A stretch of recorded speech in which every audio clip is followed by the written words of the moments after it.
Hey everyone, my name is Sean Arnold and welcome to a special discussion video for Metal Gear Solid 5 The Phantom Pain.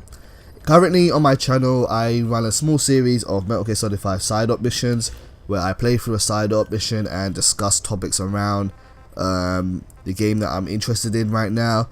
And there was one which I did recently about the image and portrayal of women in the Metal Gear Solid franchise, most notably referencing this game's main female protagonist, and that is Quiet. Now, I received a very interesting comment from Dayton Does Gaming in regards to that video and my viewpoints on that discussion, and I wanted to just talk about that more, mostly because I don't really get the opportunity to talk about these kind of things regarding video games, even though I wish I did. I would love to spend more time just discussing elements towards video games and their presentation, because it's my favorite franchise, not my favorite franchise, but my favorite medium out there, and I just wish I had more time to talk about it. The comment which Dayton Does said was, "Nicely done. Tits in video games are fine and only mean anything because people are looking for things to find offensive. You raise a good point of just enjoying for the character for who they are, but if who they are happens to be hot, why is that cause for alarm? Think about Luca versus Marley in Chrono Trigger." Now, first of all, I do want to just say that Dayton Does Gaming, or Brandon Dayton, is a good friend of mine, is someone who I value as a fellow YouTuber.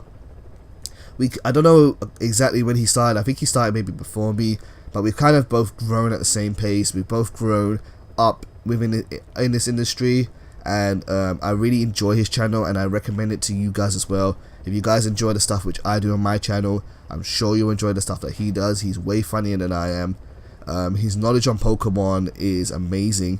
Even if you're not into playing Pokemon competitively, go and check out his tip videos because they are just interesting to listen to. I'm not into Pokemon competitively, and I really got a lot out of those videos. And also check out his video game reviews. His video game reviews, I feel like, are presented in a unique way, where he does the gameplay first and then the review second in one video, so kind of giving you the elements of a let's play and a review, and it's really great stuff. So I highly recommend his channel, and yeah, go and check it out and tell him that Sean Arnold sent you. But in regards to his comment there, his comment really, just to sum it up, is it okay to have a character who is there just for the sake of being hot?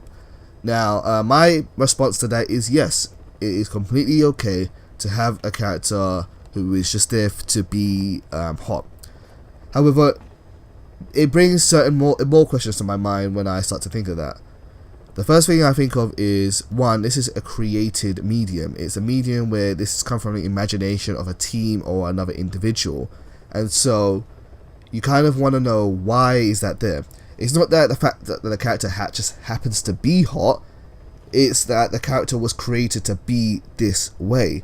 Why was the character created to be this way? Now, and then at this point, it really comes down to honesty for me.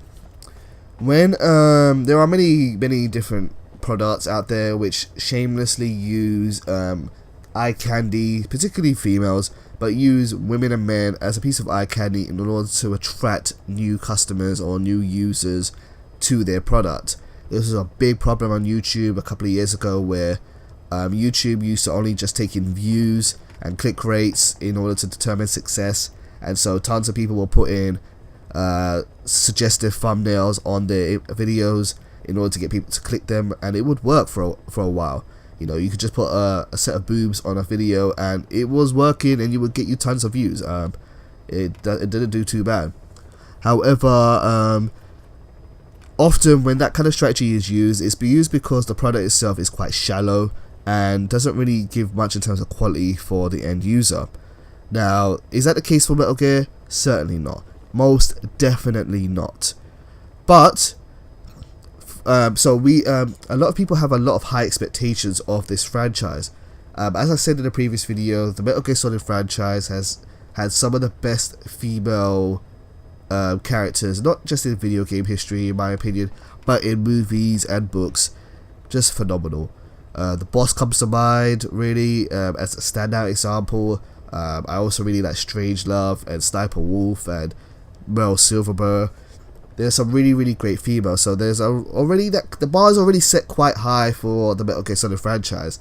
And so when people first saw Quiet and inquired into her appearance, some people of course were very harsh and would throw very negative criticism, but other people were just more intrigued or just wanted to find out the reasons why she looked the way she did. And upon inquiry, the creator Hideo Kojima came back to the press and said that those criticisms were wrong, and when you find out the reason why she looks the way she does, you actually feel sorry for her, and you actually feel sorry for your criticisms. Now, I haven't completed the whole story. I've only completed 40% of the game. I haven't really gotten too far into the story, but from what I've heard from other people, I've heard the reason why already, why she looks the way she does. And the reason is kind of flat. It's not a very strong reason. It contradicts with a previous character in the franchise who shares the same characteristics as this character and doesn't look the way she does. And yeah, it's a very weak answer into the way she does. So it leads people to the conclusion that yeah, she is just there to look good, and yeah, she looks pretty damn good, but is that a problem? Is that in itself a problem, just to have a character there just for the sake of looking good? And like I said before, no, I don't think that's a problem at all. I think it's totally fine for doing so. But I think it's important that if you're going to do that, you need to be honest about it. There are games out there now which do this kind of stuff shamelessly. Onishibara Chaos comes to my mind, which was recently released on the PS4. That is all about just crazily over the top sexy women fighting bad guys. Senran Kagura is like a visual novel style game, I believe, which is all about two boobs and asses, and is on the Nintendo 3DS. That is quite shameless in the way it does, but at least they're honest about it. For me, what I don't like is when someone tries to dress up what is obviously a very shallow attempt at trying to attract more people, and to make it seem more meaningful than it does. I have no problem with Quiet. I think Quiet is great. I think she looks amazing. I think all the character models in this game look amazing. She is great as a buddy. I think she's a great character in this game. She's one of my favorite characters in this game right now, and I really like her. However, in terms of living up to that expectation of really strong female characters, I just don't think she matches up to that. I don't think that's necessarily a bad thing. I don't think we always need to break the bar or set the bar higher. I just think if we're gonna use females personally in this industry for the sake of just looking like a hot piece of ass, then you need to be honest about it and just say, listen, it's just a hot piece of ass. So that's just me there. So really, that kind of brings me to the end of my viewpoint on just responding to that topic. Like I said before, I just wanted to take the opportunity just to discuss this in more detail, because I guess this is kind of really what I want to do. I just want to talk about video games. I want to talk about it as an art. I want to talk about it from a critical perspective, and that's kind of really what I want to get into. Also, just last but not least before I go, if you guys have no idea who Luca and Marley are from Chrono Trigger, go play Chrono Trigger. Chrono Trigger is one of the best games to be made of all time. It's completely timeless. The best Japanese RPG of all time. Even if you weren't alive when the Super Nintendo was around, go and play it. Go find a copy of the game and play it. And if you're not convinced from me, go check out Pro Jared's video on Chrono Trigger. I'm sure that will sell you on it. Anyway, I've got to stop here. I know the footage of this video is going to end soon, so that's enough from me. Take care.